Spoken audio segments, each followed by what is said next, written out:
Happy Thursday. Welcome to the Prime Real Estate Network podcast. I'm your host, Rick Davis. If you don't follow me on Instagram, I invite you to do so at Prime Real Estate Rick. If you're looking to buy, sell, or invest in residential or commercial real estate anywhere in the great state of Texas, but especially here in our lovely city of Houston, reach out to me directly on Instagram at Prime Real Estate Rick. It's an honor and a pleasure to be here with you this Thursday, just like it is every Thursday here in the noon hour. I want to introduce my co-host, sitting in with me on episode 174. Not only a highly successful real estate broker, a multi-time author, serial entrepreneur, the proud proprietor of the Pure Hustle clothing brand, known in North and South America as the Texas Real Estate King. Thanks for sitting in with me, Mr. Larry W. Brooks. What's going on, brother? Hey, I can't call it, young Rick, man. I'm just enjoying life, man. Things are fun right now. You know, the real estate market is booming. The weather is getting warm. I'm a warm weather person. I don't mind sweating. So considering you from Texas, man, it ain't like you didn't have to do no cold weather time. True. I can't even relate to it. But you know, it seems like even in Texas, our weather has been like iffy this year. Like we went all the way into March having a cold front. Like April having cold fronts. What is that all about? So, it's bananas, man. The good thing is that with the weather cooperating, man, the real estate market here in Houston is booming and grooving as always. Yes, man. Indeed. So how has last weekend been for the Texas Real Estate King? What's been going on in the world of Brooks and Davis Real Estate Firm this week, bro? Man, everything's been smooth, man. You know, having a chance to still visit with Champion School of Real Estate, indulging in that, you know, just having an opportunity just to pour into people that are going to be future realtors or future licensees in this industry.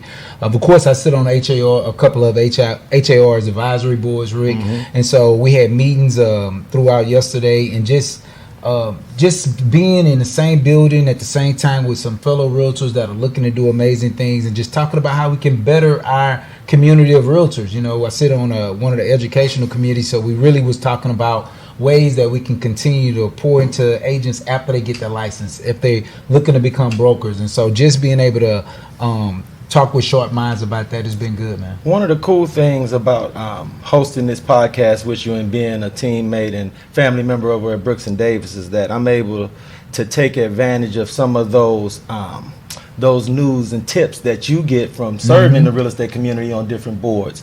And that's a luxury that I don't undervalue, because I understand that, especially when someone like yourself serving on those type of boards in the real estate community, you're kind of like shaping how the real estate market in Houston moves forward, what changes are put into place. So I thank you so much for serving all the real estate community.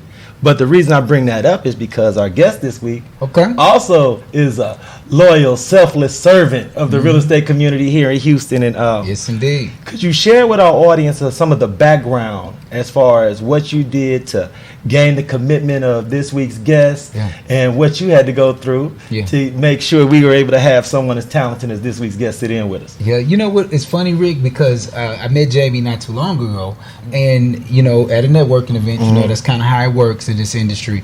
But the fun thing about it, the fun fact about it is that usually, you know, I send out a text message, get the yes or the no based on the date that's available. Jamie was like, hold on, wait, pause. I need to talk to you first.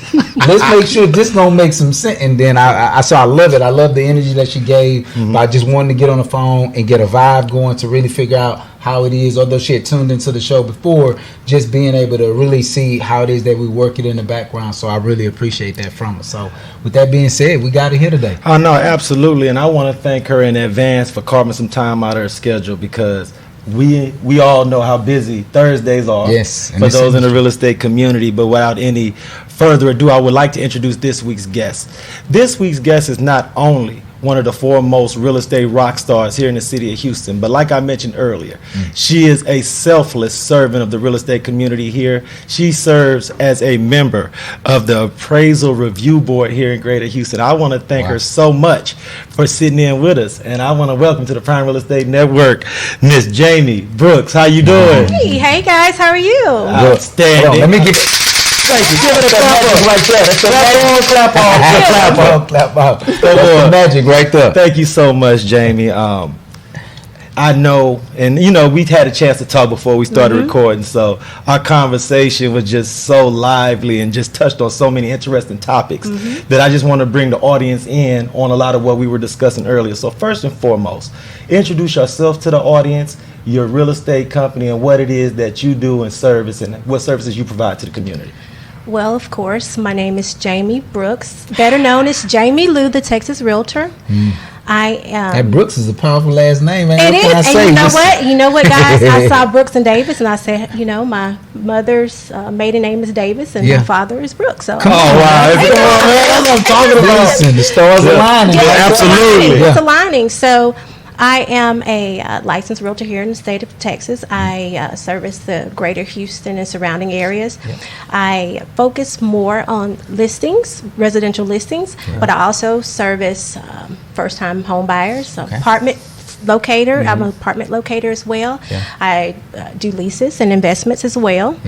As he said, I do serve on the appraisal review board for Harris County. I just got appointed to serve a 2-year term. All right. Oh, wow. I enjoy what I do. I enjoy meeting new people. I enjoy real estate. I've been in real estate, guys, I'm fairly new. I've been in real estate for going on 2 years. I'll hit my 2-year term, mark in October of this year. All right. There So, we go. but I'm coming out running. Yeah. I'm and I coming have out to running. ask, because for those in our audience that aren't familiar with the Appraisal Review Board, could you just give our audience a little bit of an overview of what the Appraisal Review Board does and what it is that they review? So, you get a letter in the mail, right? That's right. Property owners get a letter in the mail. Absolutely. Showing what the appraisal values are for their homes and market values for their homes. Well, you have choices. That's right. You can either make an agreement with the appraisal district, or you can protest your taxes. Well, when you get ready to protest your taxes, they have to come through us. So what our job and our responsibilities are, we determine based on evidence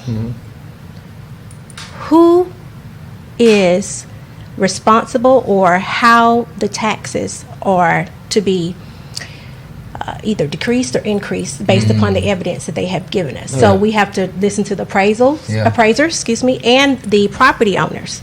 So they give us their evidence. We determine based upon the evidence they give us, and we make that decision on whether or not the property owner taxes should be decreased, or whether or not the appraisal district was fair in valuing their homes. And it's not only residential, it's commercial properties. We also we have dockets for uneven equity. And for those that don't know what uneven equity is, or equity when it comes to taxes, it means that homes that are similar in design or similar in make, build, are valued at a higher rate than a home, like I said, a similar home. So if you say, for instance, you had 16 homes on one block, This is and I received my letter, and my letter said, well, the appraisal district is saying that my home is worth $400,000. Well, the other 15 homes, they got their letters, and they're saying, well, my home is worth $300,000. Well, that's unequal value. That's right. Because the homes are built the same. They have the same, I guess we say comparables. You know, they have 3 bedrooms, 2 bath homes. And so you can go and protest that. A lot of people don't know that you can actually protest that and get the actual value that your home is worth. Now, can't say how this market's going to be this year because so different, it's a seller's market, and a lot of homes are appraised at a higher value according to the market sales. Wow. And so it's going to be a tough year this year, but it's all about evidence. I outweigh the evidence And that is presented to me. With the experiences that you have, I can only imagine that you use that expertise and try to give advice to not only your seller clients but also your buyer clients. So what type of added benefit would one gain from working with someone like yourself that has those experiences as far as seeing people protest, seeing what the values are. Does that allow you to give people more accurate ideas of what they should bring their home on the market as, or? No, because I'm impartial. Oh. I have to be. I can't be. I have to be unbiased. I can't Absolutely. use that for my clients. But I do have expertise in pricing homes Yes. based Yep. upon values in the area. Absolutely. I did take courses, and I've worked with some appraisers, Yep. and I do have that experience. So I utilize that experience to help To get them my properly sellers priced, yeah. and buyers when they're ready to purchase their first home. I also do the CMAs, and I go in depth with my CNAs and do when I'm determining Mm-hmm.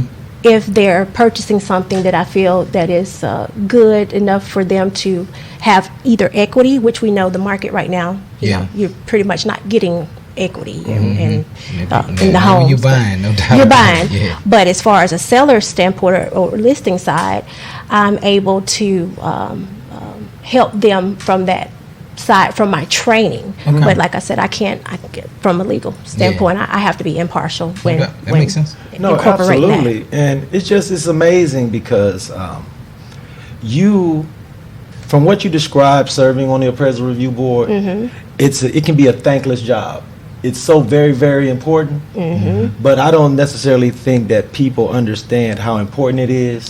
Very and the important. sacrifice that you have to make personally to service the community in that way. So I have to ask, is there something in your background where you've always been a volunteer, or is service something that is a part of just your natural being, or what was it about this opportunity that appealed to you? I was born this way. I was born this way. Yeah. I've always been a nurturer. Like I've always volunteered my time Yeah. to any and every opportunity that I could. Yeah. I do believe in giving. I do believe in helping others, those that are in need. And one reason why I decided to do the appraisal review board, it was a process. Had to go through 3 interviews. wow. It was a lot of applicants. It's easy to apply, Yeah. but you have to go through so many steps to get appointed, because I had to Absolutely. get appointed by a Harris County judge, and I also had to get interviewed by an attorney and things as such. But it's something that I wanted to achieve because it's part of my continued education. I was talking earlier, and I was telling him real estate is more than just about selling and buying. I agree. There are many aspects of real estate that I encourage all that is trying to get involved, just as yourself. You're on HAR, That's the correct. board. Yep. It's so many aspects of real estate that I encourage people to reach out to and try to get more education on. True. The more you know, the more you grow. That's Absolutely. right. And so that's Yep. what I'm doing. I totally agree. The best thing about what you're doing is that it also puts you in a room with other real estate leaders. Yes, it And does. it puts you around other professionals of like mind. You're able to exchange ideas. So what have you been able to glean from being around this type of leadership that you've added to your personal real estate practice? To be honest, you guys encourage me. You encourage me to push forward. Absolutely. That energy. And that energy, You're right. Yeah. motivation. That's right. And I know if you can do it, I can do it too. There we go. There's nothing that can stop me from doing what I need to Yeah. do in order to reach my goal. And that's what I'm doing Yeah. right You now. can feel it, you can see it, and you can achieve it. Yes, It's you one of can. those things, You can. No, and I thank you so much because I'm sure there are members of our audience who had no idea about what you would do to dispute an appraisal. And then also I'm sure that there are real estate professionals that have never even considered applying to be on the review board. They should. But you've done the invaluable work of illustrating for them the steps necessary. Yes. Until you actually see someone who's actually walked that path, for some people they can't necessarily visualize walking that path themselves. So I thank you so much That's right. for sharing and being so transparent, because I'm sure you already serve as a mentor for so many young professionals. But there's going to be members of our audience who are meeting you for the first time today. And I hope they're taking your words as inspiration and motivation. Because like you said before, you thrive off that type of energy of everybody building I each do. other up. And so I thank you so much for sharing. Thank you. You're welcome so much. I want to also say that as well that don't give up. I encourage anyone new in real estate, don't give up, because I'm doing multiple things in parallel. Right. I get up early in the morning, Yep. real early, 4 o'clock a.m. Yeah. My work doesn't stop because I know I have an end goal. And, when you want to achieve something, you do the best to your ability to do it. That's right. And so I tell people that are coming up, I have people that have been, some of my colleagues that have been in the business for 5 years. Yeah. And they haven't achieved as much as they wanted to. And they come to me and they ask me, well, how do you do this and how do you do? You just have to do it. That's right. One of the cool things that I've been able to gain from working with Mr. Brooks and meeting people like yourself is that it's never really a good idea to turn down an opportunity. Exactly. And that's one of the things I've learned. He served on several boards, some things that he may have been experienced about, but other things people have brought to you. And I'm sure people have bring things to you, and you feel like, well, maybe I should, maybe I shouldn't. But being able to jump out there and get the experience that comes with that serves both of you guys, I'm sure, in a way that you can't even No really doubt about quantify on air. Yeah. But we're going to take a short break. And when we come back, I want to talk to you a little bit about your life before real estate. Okay. And what you did before you decided to become a business owner and entrepreneur. Okay. I want to thank everybody for tuning in to the Prime Real Estate Network podcast. We're going to take a short break to hear from our sponsor.